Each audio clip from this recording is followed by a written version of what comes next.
a besoin d'un silence parfait pour débuter cette session avec Laetitia et Chantal, donc, qui sont psychologues à ressources depuis des années. Laetitia depuis 20 ans et Chantal depuis une dizaine d'années. Voilà. Donc, asseyez-vous, mais sans bruit, s'il vous plaît. On va lancer une musique.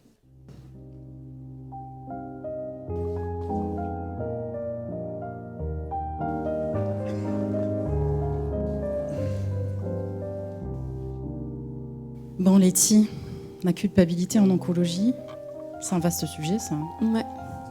Peut-être même un peu casse-gueule, hein. Ouais, c'est douloureux, c'est encombrant, la culpabilité quand même.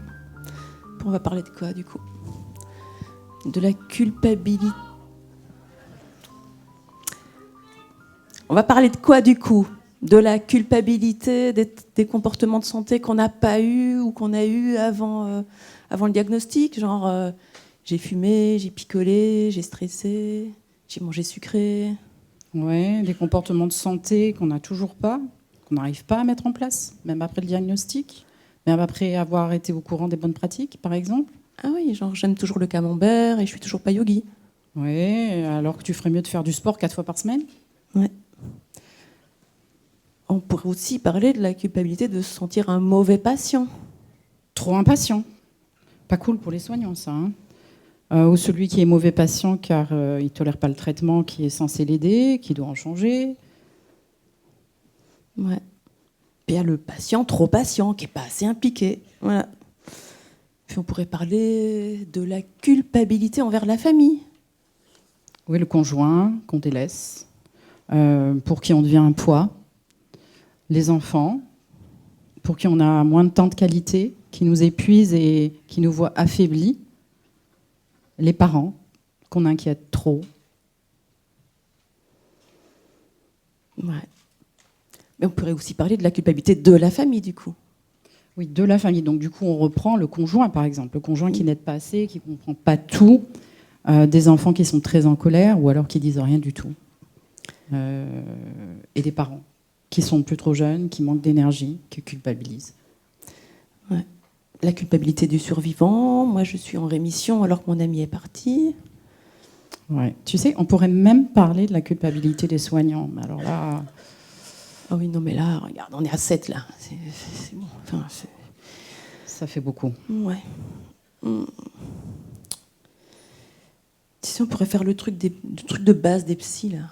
C'est quoi, ça? C'est-à-dire quoi? C'est quoi? Tu sais, le truc qui fait croire que les psys n'ont absolument que vocabulaire. Ah oui, pas de vocabulaire. Du genre, qu'est-ce que vous entendez par là? Culpabilité? Ça, oui, ça. On essaye? Ouais. Allez, on essaie. Donc, par exemple, est-ce que je peux dire, je me sens coupable à propos de l'incendie de Notre-Dame? Non. Non, pourquoi? Il faut qu'il y ait un lien entre la situation et toi. Ah, ok. Est-ce que je peux dire, je me sens coupable du succès de ma fille au bac de philo? Ah ben non. Pourquoi? Parce que le lien, il faut que ce soit préjudiciable. Il faut qu'il y ait une perte. Il faudrait que le lien soit une faute. Et même d'un point de vue légal, il faut que tu aies été en capacité d'agir. Que tu aies été informé, par exemple. Ah oui, d'accord. Donc ça voudrait dire qu'un parent ne peut pas être reconnu coupable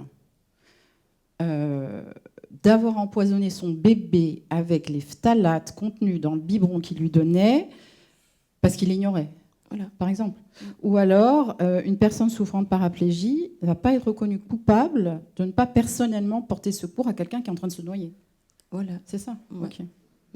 Est-ce que c'est la peine de le dire? Parce que c'est un peu évident, ça, quand même. Tu sais, pas tant que ça, en fait. Parce que d'un point de vue psy, on peut tout à fait culpabiliser pour quelque chose sur laquelle on n'a pas du tout la main. En fait, c'est pas un problème, hein. Si? C'est pas faux. Voilà. C'est pas faux. C'est même pour ça qu'en psychologie, on parle plus de sentiment de culpabilité que de culpabilité. Ouais, ok. Je pense que là, on a besoin peut-être de définir. Hein. On va définir ce que c'est. Et on va partir de là. Bon, alors maintenant, là, il faut s'accrocher parce que les concepts psy, on ne sait jamais comment les prendre, hein, en fait. Donc, la culpabilité est un sentiment social, éprouvé face à une situation interprétée comme porteuse de préjudice, et dans laquelle la personne qui éprouve ce sentiment se sont investies de la capacité de réparer ce préjudice, ou en tout cas de ne pas reproduire la situation préjudiciable. D'accord ? Alors, sentiment, état interne, on est d'accord, c'est un état interne qui est plutôt désagréable, en l'occurrence ici, et qui nous réclame une action pour rétablir un état interne plus agréable. Par exemple, réparer, présenter ses excuses, ce genre de choses. Et on a accroché social à sentiment, parce que la culpabilité, elle est liée à la capacité à voir les autres et à en tenir compte. Cette capacité de décentration narcissique, elle est propre à chacun, mais elle peut quand même être favorisée, être stimulée. Ou pas. Tu vois, c'est à la fois quelque chose d'interne et d'externe, et quelque chose de perso et de social. Oui. La capacité à ressentir de la culpabilité, c'est quand même une marque de notre humanité. La personne qui fait du mal à quelqu'un d'autre, mais qui n'en ressent pas de remords, on le traite de monstre ou de psychopathe. On lui enlève le titre d'humain. C'est donc un sentiment social qui nous pousse à faire mieux. Donc jusque-là, il n'y a pas vraiment de mal. C'est même très utile, très nécessaire à la socialisation. Oui, c'est un sentiment social, socialement accepté, socialement acceptable. Voilà. C'est ça ? C'est ça. Et c'est à cet endroit-là, justement, que la culpabilité peut prendre des galons indus. Vous allez trouver plein de tutos qui vont vous expliquer comment vous guérir, voire éradiquer la culpabilité, en niant totalement sa valeur sociétale. Et ces tutos décrivent très très bien les affres de la culpabilité, mais en fait, ils parlent d'une culpabilité un peu énoncée, une culpabilité comme ça qui se revendique, qui est une sorte de faire-valoir. Oui, regardez, je m'occupe plus des autres que de moi-même. Une sorte de « Ah, mais moi, je suis la championne de la culpabilité. » Ah bah non, la culpabilité, c'est pas mignon, hein. C'est pas mignon. C'est ça. C'est-à-dire que même si c'est socialement acceptable, même si c'est utile, souhaitable, ça n'est pas une vertu, la culpabilité. Donc vous avez bien compris, on ne va pas vous parler de celle-là. La culpabilité, là, le sentiment, état interne désagréable, c'est quelque chose qu'on éprouve quand on perçoit un écart entre ce qu'on fait, dit ou tait, et nos valeurs profondes, comme dans la colère. La culpabilité, c'est une sorte de colère tournée vers soi. Le problème avec les valeurs, c'est que c'est fondamentalement idéaliste. Les idéaux, c'est beau, mais c'est tyrannique. Les valeurs, elles ont une sorte de fantasme de toute puissance. Je vais vous expliquer. Depuis l'enfance, nous avons des représentations de nous-mêmes. Depuis tout petit, quand on est tout petit, on se voit premier, première de la course à pied, champion, championne de la course cycliste. On se veut pompier, chanteur, prince, princesse. On veut répondre toutes les bonnes réponses à toutes les questions de la maîtresse. On veut gagner à tous les jeux. Renoncer, échouer n'est même pas envisageable. Donc, ces représentations de nous, elles nous veulent beaux, intelligents, forts. Ça paraît naïf, mais c'est très utile. Parce que le bébé que nous avons été, s'il avait douté de pouvoir marcher, il n'aurait pas toléré les 2000 fois où il est tombé. 2000 fois ? Eh oui, il paraît que c'est la moyenne. Donc, ces représentations de nous beaux, forts, intelligents, infaillibles, résistants, et puis petit à petit, à force de ne pas être premier à toutes les courses, à force de ne pas répondre bien à tous les contrôles, et aussi à force d'encouragement, nous finissons par développer d'autres représentations, des idées un peu plus nuancées. Et c'est comme ça qu'aujourd'hui, on peut participer à une course sans envisager de la gagner. Juste pour le plaisir d'être ensemble, pour le goût de l'effort, sans médaille. On finit même par préférer perdre un jeu à la loyale que de le gagner en trichant. Vous voyez, on a construit petit à petit des valeurs, des idéaux. Mais quand arrive la maladie et les traitements, ça met face à des réalités qui ne collent pas bien avec nos idéaux. C'est pas facile d'être forte quand on a une anémie. C'est pas facile d'être beau avec des boutons sur le visage. Et c'est pas facile d'avoir un discours de winner quand on a peur. C'est pas facile d'être drôle si on a mal. Donc voilà, ce que je voudrais vraiment, vraiment vous faire percevoir, là, dans tout ce que je dis, c'est le dilemme entre puissance et impuissance. C'est-à-dire que ce qui nous fait si mal, c'est que nous portons sur nous des jugements basés sur des représentations idéalisées de nos forces physiques, sur des représentations idéalisées de nos forces mentales. L'estime de soi est atteinte, très atteinte même quelquefois, mais c'est parce qu'en même temps, elle a une sorte de trop bonne image de nous. Nous nous sentons nuls parce que nous ne sommes pas parfaits. C'est un peu... En fait, le sentiment de valeur est vraiment atteint, et pourtant, il y a une sorte de prétention, quoi. Enfin, Oui, bon, ça, on a compris, là. D'accord, Oui. ça j'arrête. Non, D'accord, on a ok. compris. Donc, point suivant. En venant toucher à nos valeurs, le sentiment de culpabilité opère une sorte de glissement qui fait que, plutôt que de parler de nos actes, de ce qu'on fait, de ce qu'on dit ou de ce qu'on ne dit pas, eh bien, il vient parler de nous. Ce sentiment de culpabilité, il devient de la honte. Et est-ce que l'on parle de la honte? Pas vraiment. Non. Donc vous voyez que le sentiment de culpabilité, quand il se transforme en honte, quand il devient envahissant, en fait, il devient de plus en plus muet. Et en devenant muet, il peut s'étaler. Il ne doit plus faire face à des confrontations extérieures, à des idées différentes. Et petit à petit, du coup, isolé dans ce monde mental tyrannique, qui n'a plus besoin de personne pour fonctionner, Ou dysfonctionner. oui, plutôt pour dysfonctionner d'ailleurs, et du coup, nous sommes ainsi jetés aux humiliations d'un juge qui nous veut très très fort, et aux humiliations d'un juge qui nous veut d'une moralité irréprochable. Oui, tu reprends Ça, encore ça, le... ça, je pense qu'on a compris. Ouais. Donc, dans ce truc-là, toute l'énergie se perd ainsi en pensée et en cogitation. Trop occupée à se juger, trop occupée à se faire des reproches, notre conscience n'a plus assez d'énergie pour agir et elle n'a plus assez d'estime d'elle-même pour penser qu'elle en est capable. Ajoutons à cela des grands moments de faiblesse et une idée de « c'est trop tard, c'est avant d'être malade que j'aurais dû faire tout ça ». Eh bien... Ouais.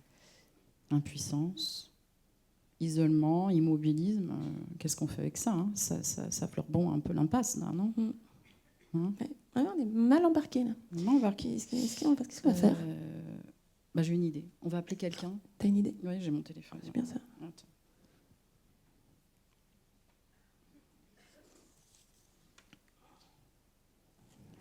Allô, Boris? T'as entendu ce qu'on a raconté, là? Ouais, on est un peu coincé. T'as une piste de résilience pour nous? Ok. T'es sûr qu'on parle de ça? Bon, je sais pas si ça va passer, ça. T'es sûr? Bon, ok. Bon. Il a dit avancer en responsabilité. Ah ouais. Ah mais c'est vrai, je ne sais pas si ça va passer crème, Ouais. ça. Hein. C'est Boris, quoi. Ça va pas être facile hein, pour quelqu'un qui culpabilise comme ça, qui se fait des reproches, qui voit ses fautes en face, de s'entendre dire par son psy qu'il ne prend pas ses responsabilités. Ça va être bien. Oui.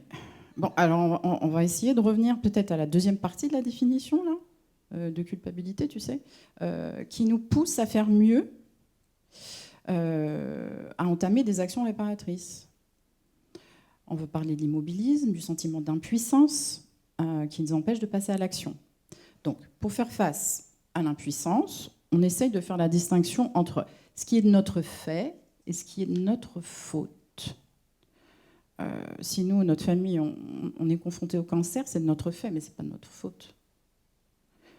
Même si on a picolé, fumé, stressé, loin de dire que les comportements n'ont pas d'impact chez nous, hein.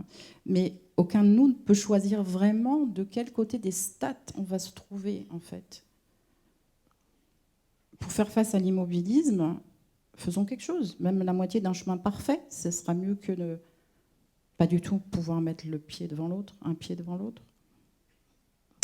Alors si on est ici aujourd'hui, c'est qu'on partage l'idée de Jean-Loup Mouisset, l'idée qu'il n'y a pas qu'un chemin, il n'y a pas qu'un sens à envisager, il y a tant de chemins pour retrouver la santé, pour retrouver la responsabilité dont on vient de parler. Tiens, d'ailleurs, tu me connais, moi et mon anglais, tout ça. Ouais. Eh ben, en anglais, c'est intéressant parce que responsibility, si on le divise en deux, vous avez response, ability. D'accord? Vous me suivez? C'est donc l'habileté, la capacité à répondre. D'accord? La capacité à répondre. C'est intéressant quand même. Donc, je vais vous passer les origines latines, tout ça. On va rester sur l'anglais. Donc, c'est seulement à partir du XVIIe siècle que c'est devenu rendre des comptes, être responsable. Being accountable, disent les anglophones. Donc, être responsable devenant celui qui se fait taper sur les doigts, en fait. Tu vois, ça a évolué. Mais au départ, c'était pas ça. Hein. Au départ, c'était pas ça. Donc, on s'aperçoit que la nouvelle définition, ça maintient dans l'immobilisme, alors que l'objectif, c'est de passer à l'action. Alors, bien, on repart avec cette fameuse résilience. Il y a des choses à dire avec la résilience. Alors, on parle de résilience dans plusieurs contextes, pour des individus traumatisés, pour une société fragilisée, même résilience économique pour une économie en berne. C'est un mot curieux qui est venu conquérir tous nos espaces qu'ils soient intimes ou qu'ils soient collectifs. La résilience, ce serait donc cette étape, une espèce de poste frontière pour justement en continuer. La résilience, c'est comme si c'était la résistance au malgré. Je vous explique. Malgré le cancer, je me lance dans cette aventure professionnelle. Malgré le cancer, je m'autorise à me sentir belle. Malgré le cancer, je dis oui à une nouvelle relation amoureuse. Ou j'ose me lancer un défi sportif. À quoi ça sert? Ça sert à donner sens à la souffrance. Ça permet de plus vivre dans le malheur, tu vois. Elle permet de se reconstruire, cette résilience. Et la recherche nous montre qu'il y a des facteurs de résilience. Il y a des facteurs individuels et puis il y a des facteurs au niveau collectif. Facteurs individuels, c'est la résolution de problèmes, l'autonomie, l'empathie, l'altruisme. Et au niveau collectif, on s'en doute que c'est montrer son affection, c'est la solidarité, la diversité des ressources sociales.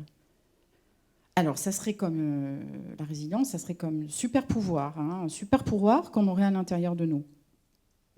Mais on voit bien que la résilience, elle ne peut pas être pensée isolément. Elle ne peut émerger que dans un espace qui la permet ou alors qui la favorise. Il s'agit d'admettre qu'on rebondit jamais seul. On rebondit parce que l'entourage nous sert de trampoline, parce que l'affect, la solidarité, l'entraide sont présents. Bien que, bien sûr, l'altérité est nécessaire, mais elle peut faire défaut. Ouais. T'as pas peur que ça fasse un peu une sorte d'injonction, quoi? Allez, les traitements sont finis, maintenant la vie reprend comme avant? Oui, il faut faire attention. Mais tu vois, la souffrance, ça demeure la souffrance. C'est pour ça, c'est pourquoi elle mobilise notre courage, en fait. C'est parce que le choc a eu lieu et qu'on en reconnaît la difficulté qu'on peut décider de faire autrement. Ça passe par cette reconnaissance. C'est parce qu'on a affronté, c'est parce qu'on a analysé, c'est parce qu'on a pleuré, qu'on trouve alors ces ressources pour dépasser, pour faire autrement, pour se créer à nouveau. C'est un long chemin. Comme le dit la philosophie, et la résilience, c'est pas inconsommable. Donc ce long chemin, il engage notre lucidité, notre espoir, notre patience. Et c'est dans ce parcours qu'on apprend à briser les schémas, à briser les fatalités. Nous sommes humains et à partir du moment où on est, nous sommes soumis à cette fragilité, tous. Elle est constitutive de nos vies et plutôt qu'avoir honte de nos faiblesses ou de nos chocs, il est peut-être temps d'assumer cette fragilité. Car être fragile, c'est précisément accepter que les autres puissent prendre soin de nous. C'est réinstaurer l'indispensable besoin de relais social. C'est croire surtout en la possibilité qu'on puisse se réparer. Certains chocs déchirent et méritent plus qu'une résilience, une lente résilience. Ouais, le temps. D'ailleurs, j'aimerais vous parler de... Ça évoque la technique du kintsugi. Alors, il y en a peut-être pas mal d'entre vous qui connaissent le kintsugi. Ahmed, merci. Les bols, vous connaissez? Donc c'était au Japon à la fin du XVe siècle, c'est très ancien, hein. La légende raconte que le dirigeant avait cassé son bol préféré et l'aurait envoyé en réparation en Chine. Et en fait, le résultat ne lui a pas convenu, c'était pas à la hauteur de ses espérances, parce qu'ils avaient mis des agrafes métalliques, enfin bref, c'était moche, il n'y avait plus de charme à cet objet qu'il adorait. Donc il a ordonné à ses artisans de trouver une meilleure solution pour rendre cet objet aussi beau que possible.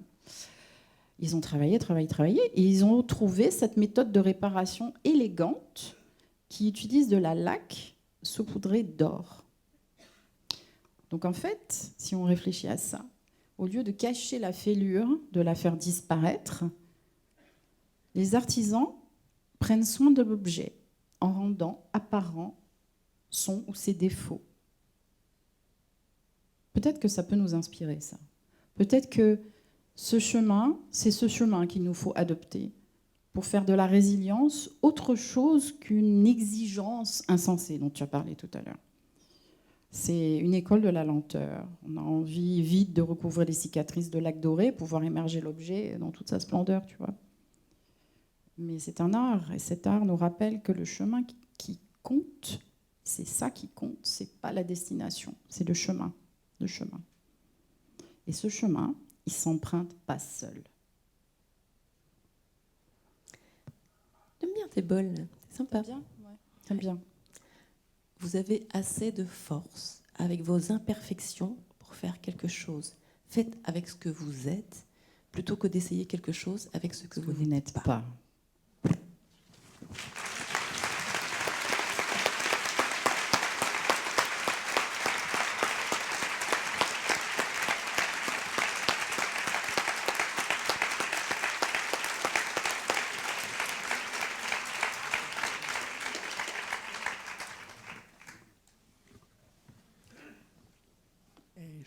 On n'a pas préparé ça, hein, mais vous auriez une histoire à nous raconter de ce qui se passe dans les pactes parfois, de cet ordre-là?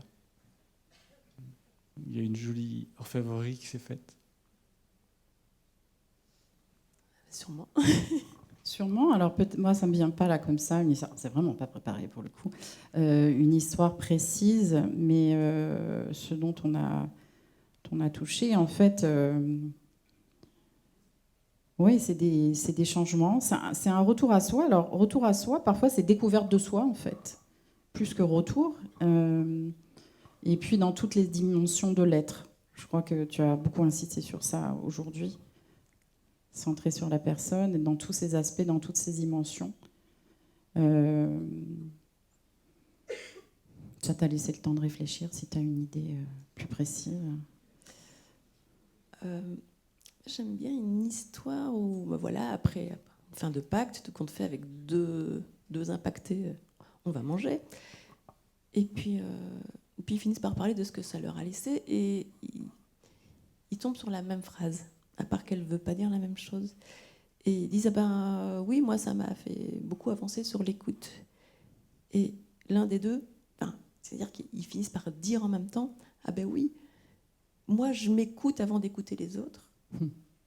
Et l'autre dit en même temps, moi, maintenant, j'écoute les autres avant d'écouter que moi. Et c'est intéressant parce que ça veut dire que chacun avait cheminé selon de là où il était parti.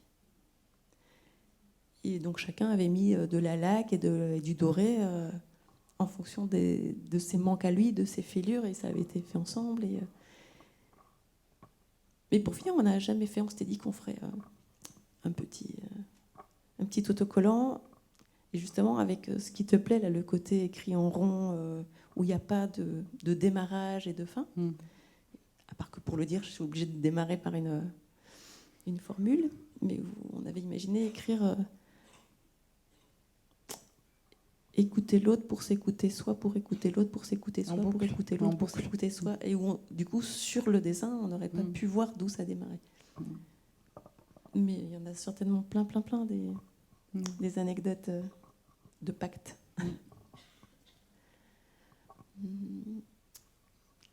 Il y a une authentique, là, un pacte qui s'appelait Les Authentiques, où une dame dit, elle a 75 ans quand elle le dit, je suis désolée de voir des jeunes dans notre groupe, et en même temps, je trouve que c'est super qu'elles aient la chance d'apprendre tout ça à cet âge-là.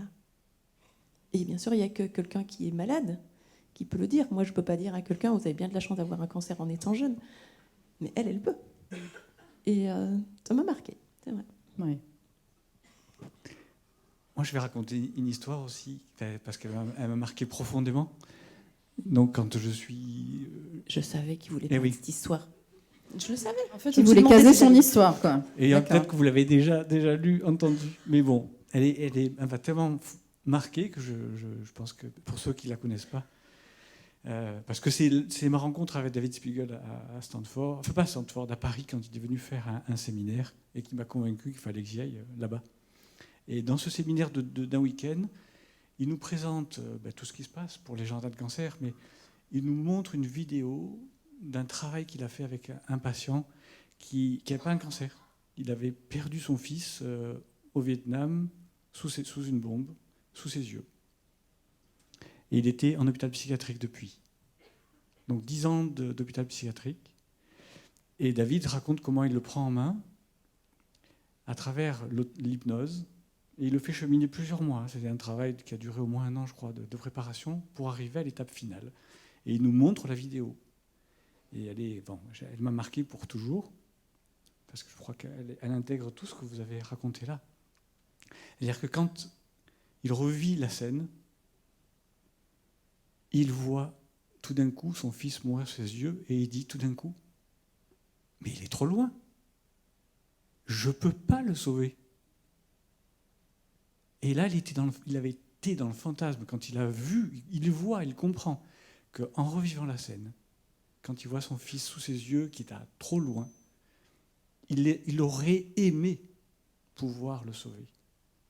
Et il y avait une impuissance tellement absolue qu'il a fait tout de suite une transformation en « j'aurais pu faire quelque chose et je ne l'ai pas fait ». Et vivre avec l'idée d'avoir laissé son fils mourir était juste insupportable. Et il perdait la raison. Et de revivre cela et de voir que non, il ne pouvait rien faire. C'était terrible. Mais là, la souffrance, la douleur, la tristesse, oui, mais pas l'impuissance. Plus l'impuissance et la culpabilité. Enfin, l'impuissance, oui, mais pas la culpabilité. Et là, il est sorti de l'hôpital psychiatrique. Cette histoire, elle paraît édifiante et du coup, on a l'impression, enfin, elle est très forte. Mais des fois, elle se dit, on dit, mais en quoi ça peut nous servir ? Je vous ai parlé de ce moment où les représentations de quand on est petit, donc où on se veut fort, intelligent, c'est « j'aurais pu faire quelque chose ». Plus les autres représentations, plus les valeurs qui, puisque j'aurais pu faire quelque chose, qui était faux, ça veut dire que j'aurais dû le faire. Vous voyez ce moment où du coup il y a trop de puissance. Et le fait de travailler ça remet les choses à leur place, à repérer ce qu'on peut faire.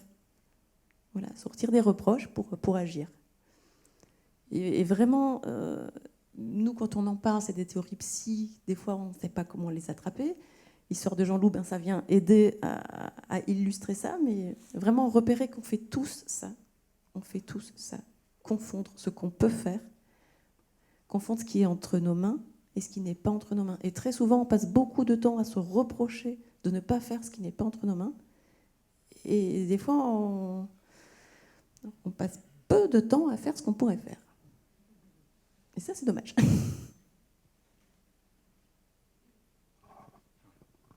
Merci beaucoup.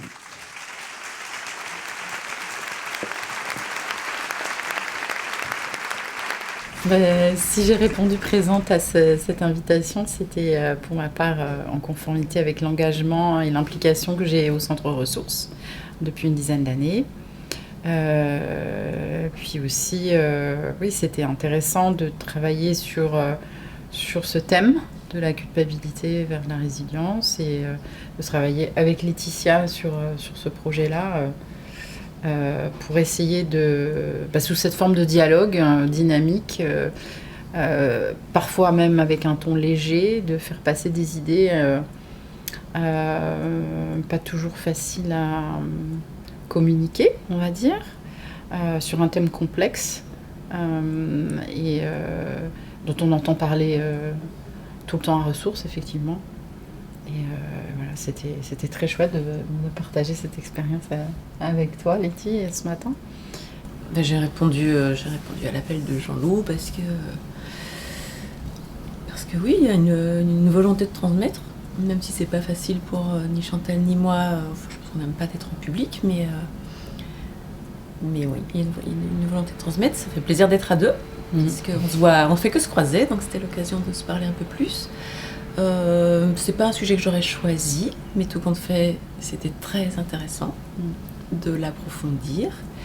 Et puis voilà, je pense qu'on avait vraiment toutes les deux la volonté de le sortir de la théorie, de le sortir des clichés aussi, voilà, et d'en faire quelque chose de compréhensible. Voilà. Et de vivant.